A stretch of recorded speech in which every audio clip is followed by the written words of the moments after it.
just setting up here and hoping that everything's looking good. I have, oops, I'm going to put that aside. I have this scene we're going to paint today. And if you were looking at my original email, and actually the original title for this video, you will see that it was saying I'm going to be painting poinsettias, and I'm not.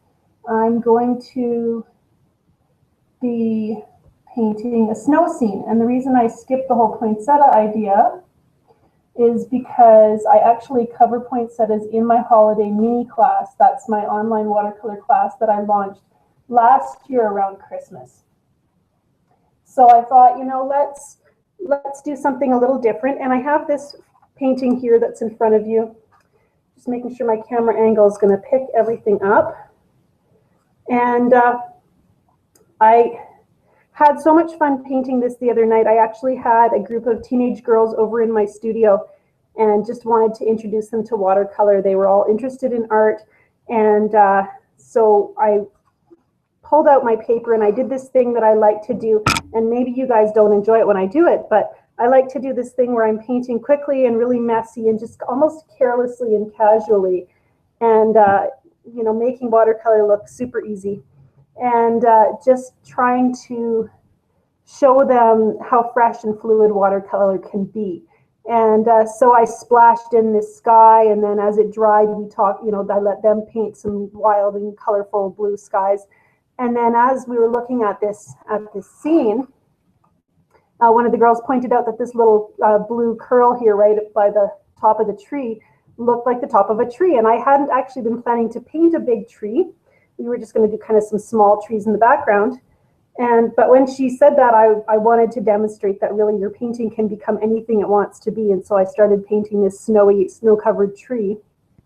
And then we just went from there playing with different watercolor techniques.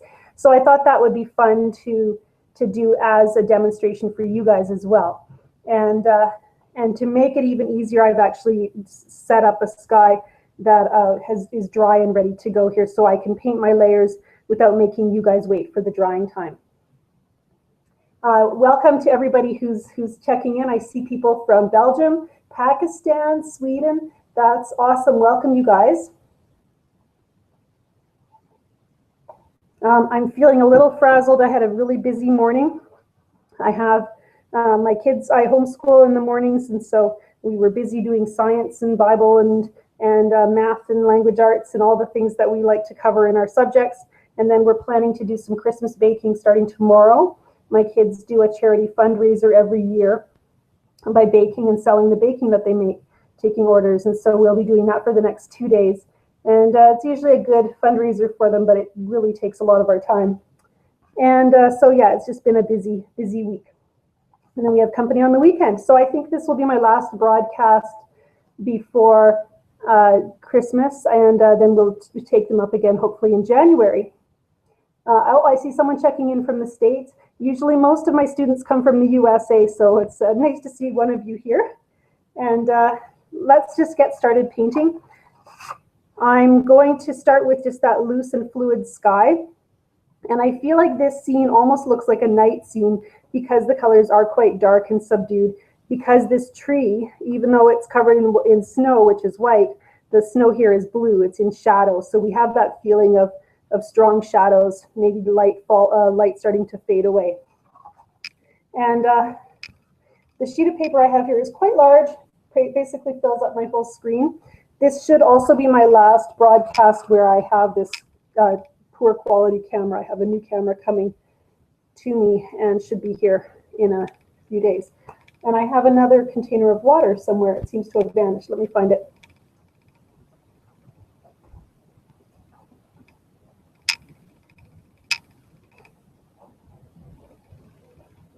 There we go. As you know, I like to keep 2 water containers. I use one for cleaning my brush and getting all the paint out, and then I use another for rinsing so that I'm not putting muddy water into my pigment.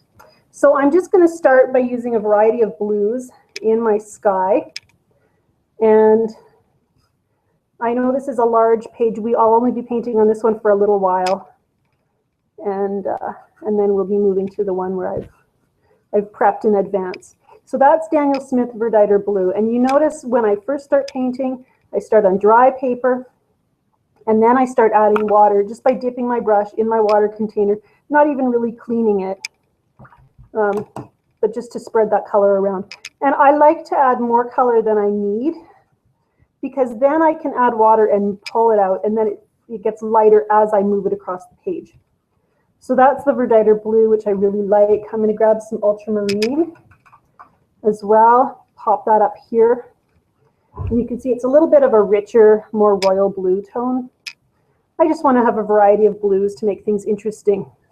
I'm also getting a variety of edges, because as I move my brush across the page, which is dry, I can decide whether to add water and let things bleed, or to leave things dry and crisp to get my cloud shapes. Both of these blues so far are non-staining. That means that I can add water here, just like so, and that you can see the pigment move. It's just sitting on the surface of the paper. And in fact, if I blot, just using a tissue, it will lift basically right back to white, minus a few of those little pigments that have settled into the surface of the page. But I'm not ready to start blotting yet. I can add some violet if I want to, dioxazine violet, which is very rich, so you kind of have to use it in small doses. And I can, if I'm really careful, I can grab some staining color. This is phthalo turquoise, and phthalos are very staining. So when you put them down, you have to be prepared that they're not going to lift back to white. And you can see as well here, this can be my snowbank starting where that wet paint touches the dry paper. I can create that line of that snowy hill. More color over here, and you can see how moist that is and how quickly that color flows. Verditer Blue really flows well, and so it just wants to move wherever that water is. There are some pigments, I actually kind of call them dead pigments, because you set them onto a wet wash and they just sit there like lumps. And I like a color that's going to kind of want to do some movement on its own, dance across the page. I'm going to add a little more violet just to balance things out on this side over here. And then I'm going to blot out a few clouds in a moment.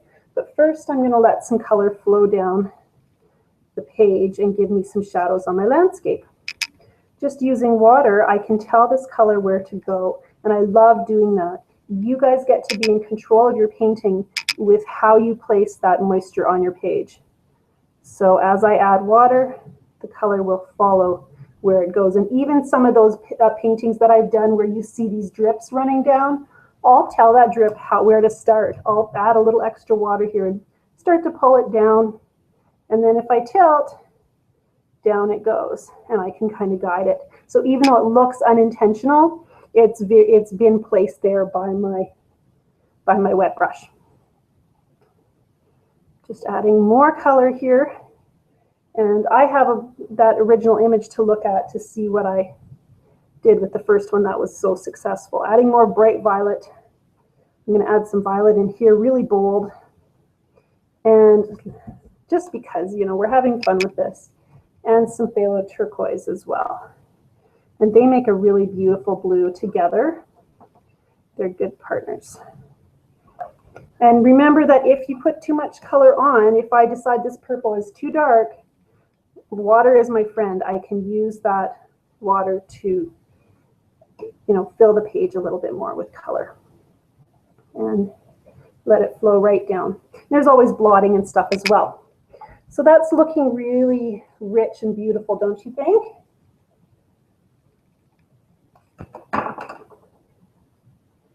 Yeah, I see a comment that my camera's having some trouble. I know it doesn't like it when I move my board. And hopefully my next camera, which is in the mail, will be better. We're just going to have to bear with it. And I'll try not to make any sudden moves. I'm just blotting a little bit with my paper towel just to get a little bit more cloud and texture in my sky. And then I'm also going to take, in my original image, you can see there's that beautiful sparkly bit there. And you probably already know, if you're a good watercolor student, that texture like that can be created with salt. I have a little film canister of salt here, and I'm just going to sprinkle a little bit, pretty sparingly, on my phthalo and violet shadow area here.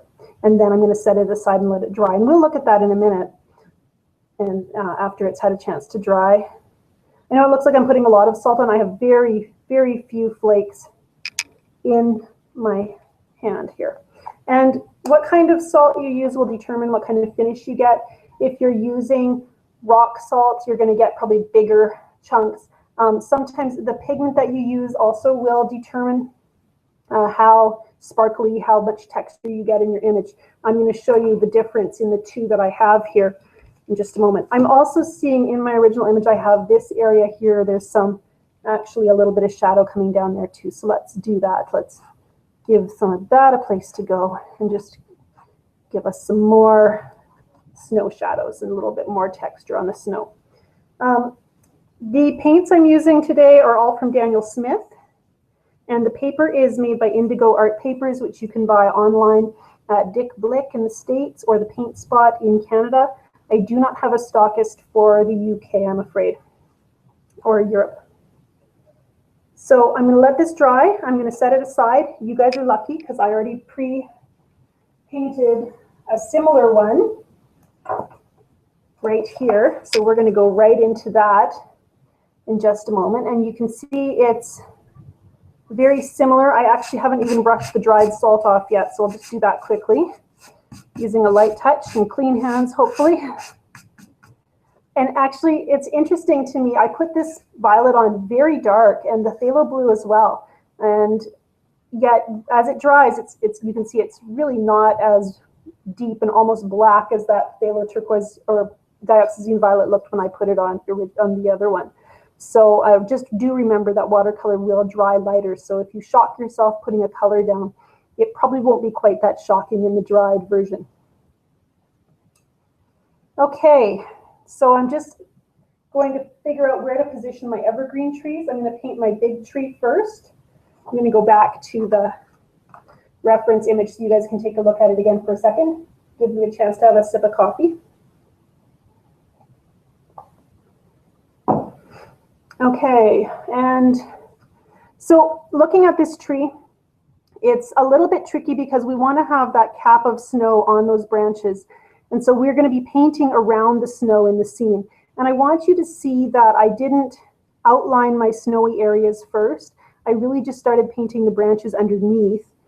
And I think, trying to remember, I think I started at the top and went down. So we'll do that again.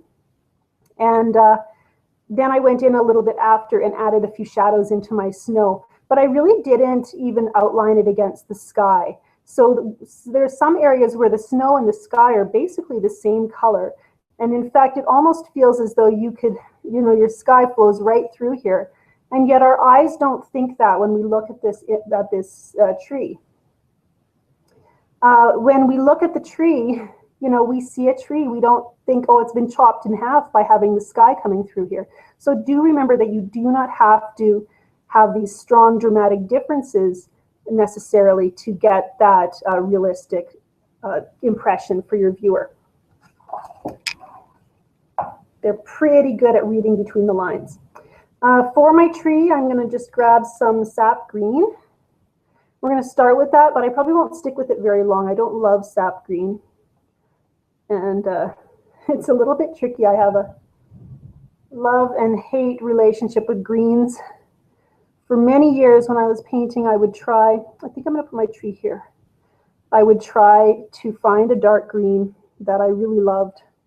And I tried Viridian, I tried Hooker's green, and then I ended up settling on sap green and using that for many years. But really, most of the time I prefer to mix my own greens because it's still hard to get a dark one. And today, my sap green is coming out too dark. So look at that. It's frustrating.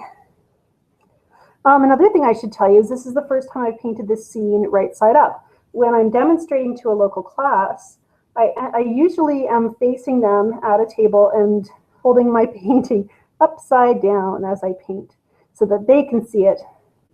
And that means I have to kind of well, usually that means I'm giving up any chance that this is going to turn out to be a masterpiece because it's pretty hard to paint something amazing upside down. And but it just gives them a better view of what I'm doing. And then usually I get a lot more drips because everything's flowing downwards as I tilt my board. So I'm just creating those underneath shapes, trying to think of little evergreen branches peeking out of the snow. And you want variety. And I think I'll still do a little chunk up there. The nice thing is, if I have, in my original painting, there was the sky was actually a bit darker.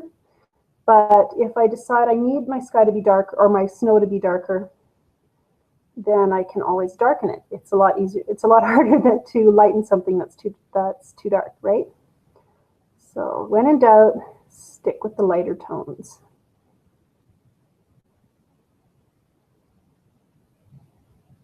Now this is a forest tree, so it's not going to be perfectly pruned. On the other hand, it's covered with snow, so that hides a lot of imperfections, right?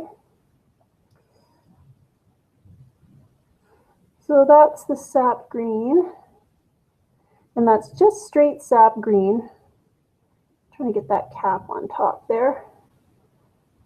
And I think I'll want to define the shadow on that little tree. Now before after it's dry, after the green has dried, I'm going to go in and tweak my snow shadows. But now while my green is still wet, I'm going to try to pull a shadow down. Just like here I have violet coming down, but I'm also going to use my secret weapon. And I'll tell you about that in a second. Whoops, wrong color. So I'm going to grab a little bit of that phthalo turquoise right in here. And actually I love using phthalo turquoise with actually right in my trees because I find that they just get a richer green when you mix like sap green and phthalo. So that's going to be a bit of a shadow. Let's see here.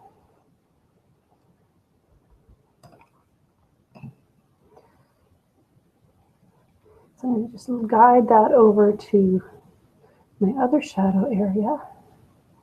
So it kind of lays over top, a little bit down this way. And you can see the phthalo turquoise has gotten greener because some of that sap green is flowing down with it. That's totally okay. I don't mind. Now I'm going to add some of that dioxazine violet now. And you can see it's a color that's got a lot of movement, isn't it? Look at that. So much fun. And guys, it's just paper, so let it take over once in a while. Let those colors just sail across the page because you just never know. And in fact, I like that so much, I'm going to grab some more salt again. Because this first layer, I didn't really point that out, this first layer has that salt texture.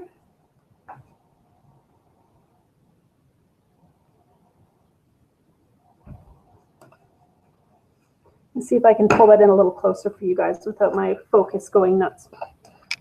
There we go.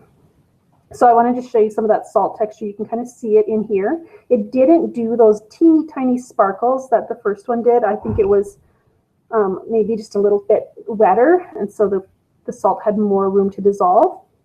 And then here I've added salt, but you can't see what it's going to do yet. It takes some time to let it do its thing. And when I have a salt wash, doing its thing, I don't fiddle with that. I'm not going to go in with my brush and move that salt around. I'm going to let it do its thing organically. Now, the other thing I wanted to do was I wanted to make my greens in my tree a little bit more interesting. And I do that with that secret weapon I mentioned, which is my red. And I've got this beautiful bright, I think this is Pearl Red from Daniel Smith. And I'm just going to dot a little bit of that bright red right into my wet sap green. And it is still wet.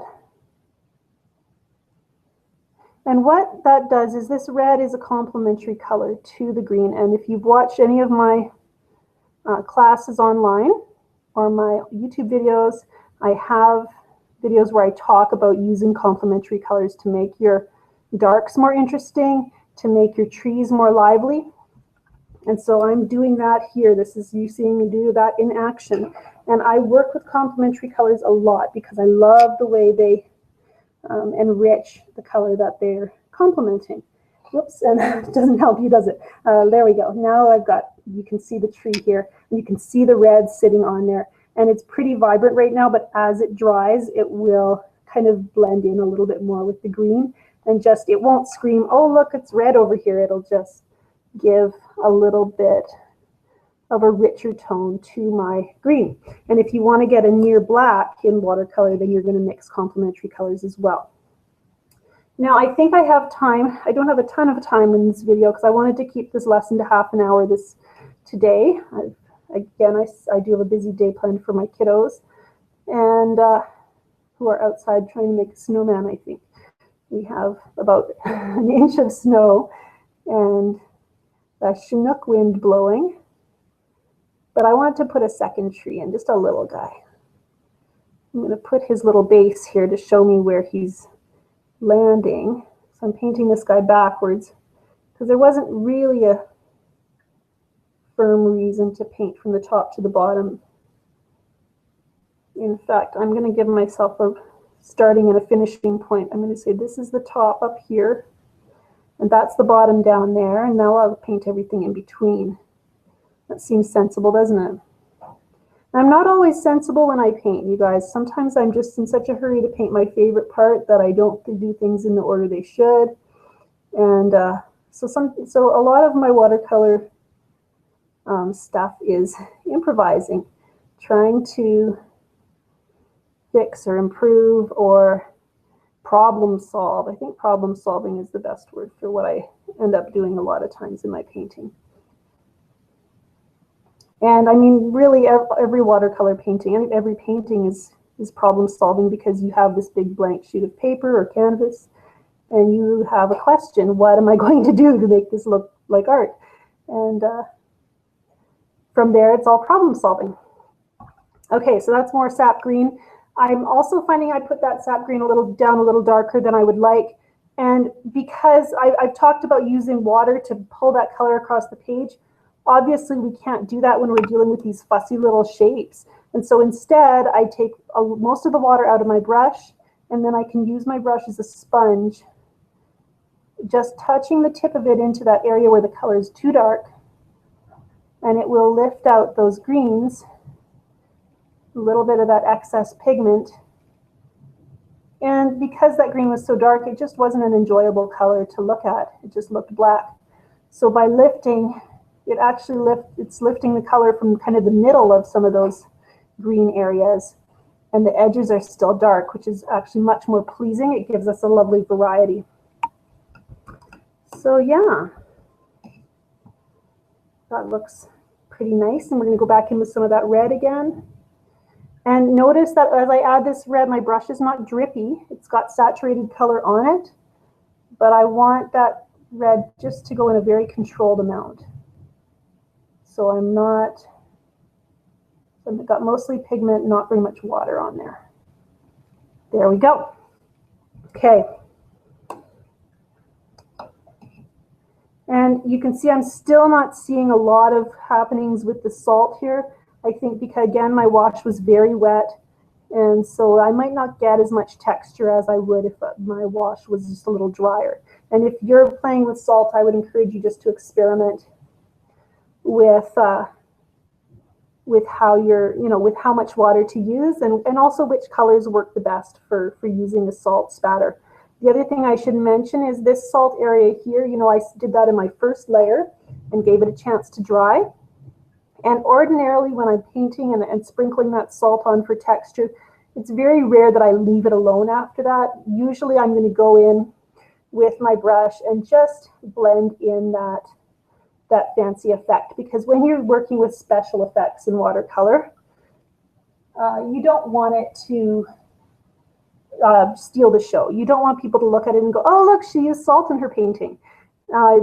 What we want is for them to be captivated by the texture more than by the technique. And so, it's worthwhile just to blend it a little bit. So maybe that means just giving a light glaze of the same value or same color over top, just to blend it in a little bit more.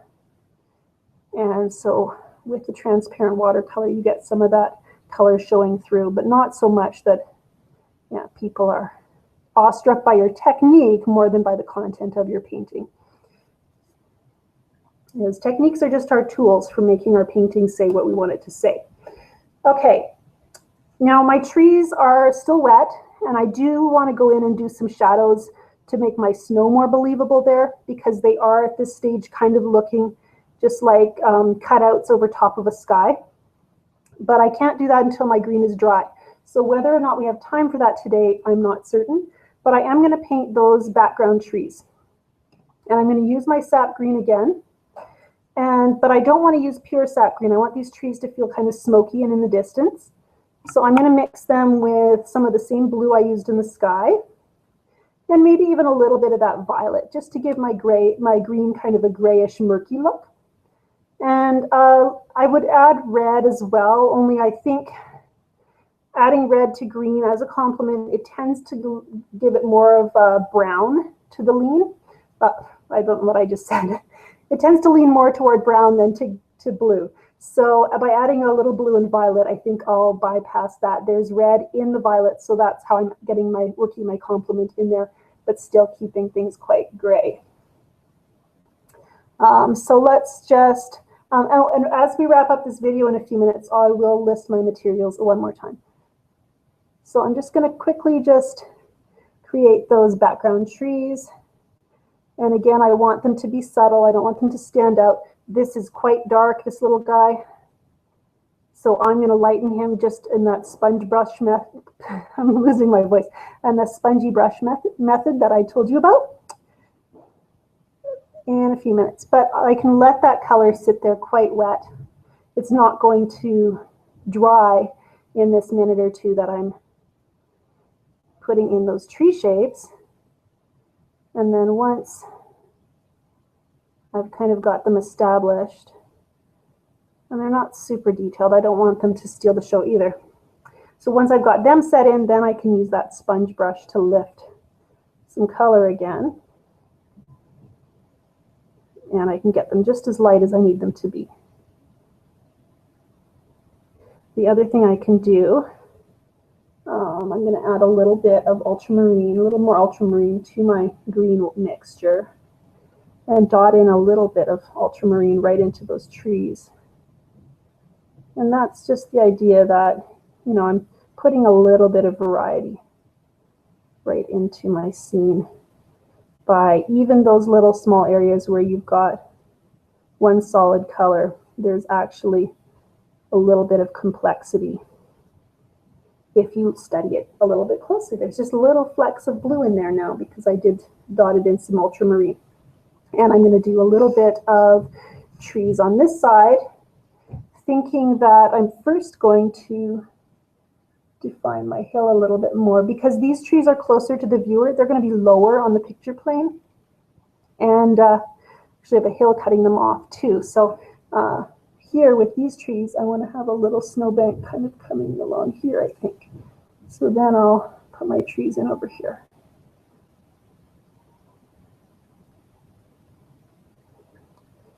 And I'm trying not to put my hand, and ordinarily I just turn everything, so maybe I'll do that so you guys get the authentic Angela Fair painting experience. And actually, those little ghosty, they're looking like little scrawny modern art sculptures or something right now. But I'm kind of liking that look. And it's when you're painting something, repeated shapes across a page like this. If I were to go from evergreen trees straight across here, I would not start here and go all the way across like I'm kind of doing. Only I'm just painting a few, so I think I can get away with it. But a lot of times when you're painting a repeated motif like this, you'll grow more confident and you'll change your approach as you cross the page. And so that gives you a little bit of a problem, because then we have kind of good shapes over here, better, better, better, and then the best one way on the end. So you've actually kind of, you know, you don't have consistency. So I like to skip back and forth when I'm painting a repeated motif so that I get that opportunity to kind of refine my technique as I go without it being super obvious to everyone who's looking at my painting. And because I just painted a snowy hill there that now disappears when my trees stop, I'm going to want to just outline that, make that hill stand out a little bit, and I'll show you how to do that in just a second. Just going to go in again, consistency, dotting in a little bit of that ultramarine and letting it do its thing. I am seeing a little bit of salt texture in there. Again, it's not those little sparkles that I had in my first painting, but it's pretty anyhow. It's a little more watermark-ish. And now I'm just going to go in, and in order to make that snowbank, I'm going to flip my whole painting upside down, and I'm going to paint the sky behind the snowbank rather than paint that snowbank again. I don't want to darken the snow, just going to darken the sky. Ultramarine blue. Ooh, that's rich. Probably more ultramarine blue than I want. You guys guess what I'm going to do to fix that? Adding water and letting it bleed. And this time I'm letting it bleed up into the sky. I'm going to try to, if I was behaving myself, I would wait till these little trees had dried. But I'm going to just try to paint really close to them without touching them so that we can wrap this up. So yeah, now I have a little hill, and I actually can go, this can be a little white snowbank too. And I can actually have sky and snow meet again right here. So all kinds of blues and interesting things happening there. Yeah. Okay, this looks dry enough. I know I should be wrapping this up, but I'm going to quickly go in and do these snow shadows that I mentioned. And if I had been smart, I would have cleaned my palette so I don't have to keep squatting down to mix in this other palette that's on the chair beside me. I have like 3 palettes nearby that I'm borrowing from. And so I'm just gonna try to, actually I'm gonna do the same thing I just did with the snowbank over here. I'm gonna paint around this cap of snow on top of my tree.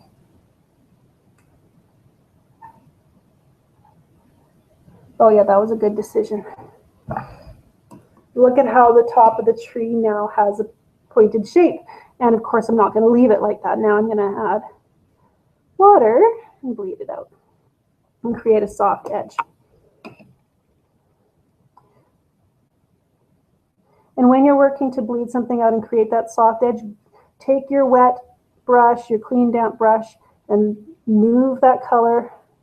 Give it lots of room to flow out too. Because if I just wet like a little area around it, it's going to follow that water and then stop, and you'll see a line. So you really want to plan for it to have lots of space to flow out to.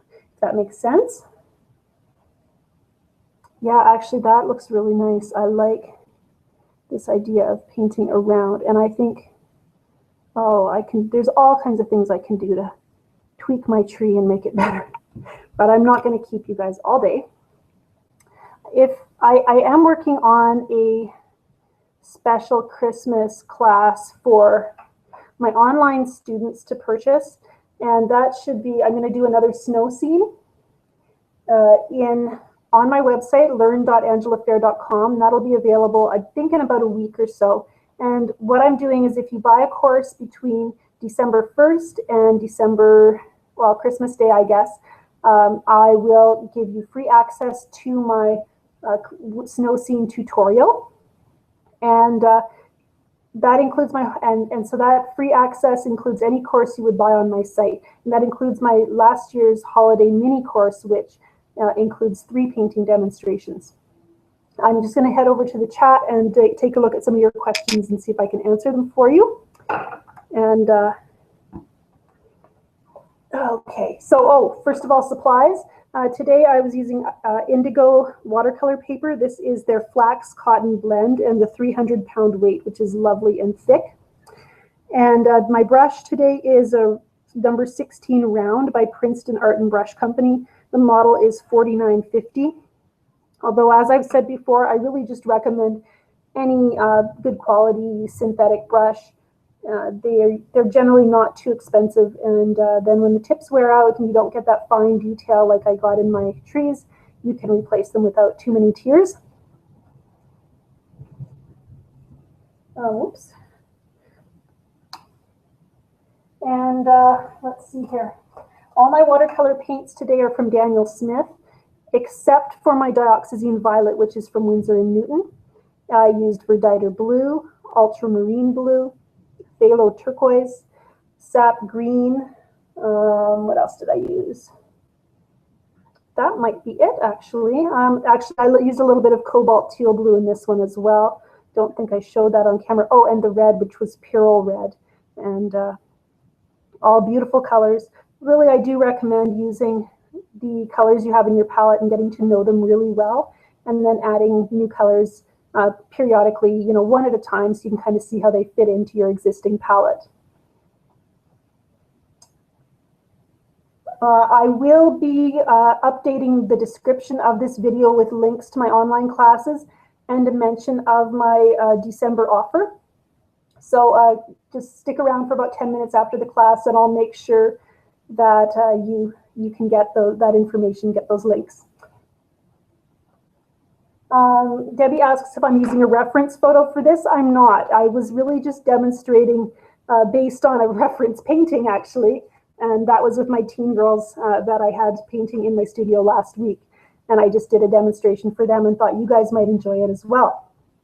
I love doing this thing where I just kind of paint really casually and messily and make something look kind of fun and amazing. And I don't know, maybe that just discourages you guys, but I think it's really fun because it shows the versatility of watercolor and maybe that whole fun problem solving that I love to do when you just start splashing stuff around and then react to what is happening on the page.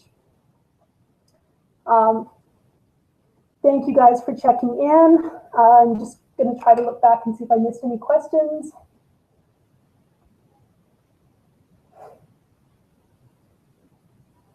I'm sorry for those of you who are catching some lag. I'm hoping that the recording will have all those problems solved. And like I said, as of this will be our last live broadcast for this year, and I will start up again in January if my schedule permits. I've got some exciting new stuff planned for the new year, and it's just keeps getting busier around here. I'm also on my way to send out a weekly newsletter with links to my site and different places you can buy my watercolor calendar. I've actually got some cell phone cases that I'd completely forgotten about that are available for, you know, gift ideas, and paintings as always, and online classes. I have a web page where you can buy gift certificates, and that works really well if you have somebody who loves watercolor, or if you are somebody who loves watercolor and would like to do your own shopping. I can post a link to that as well. So everything, all those kind of links will be down in the description within about 5 minutes after I wrap this video up.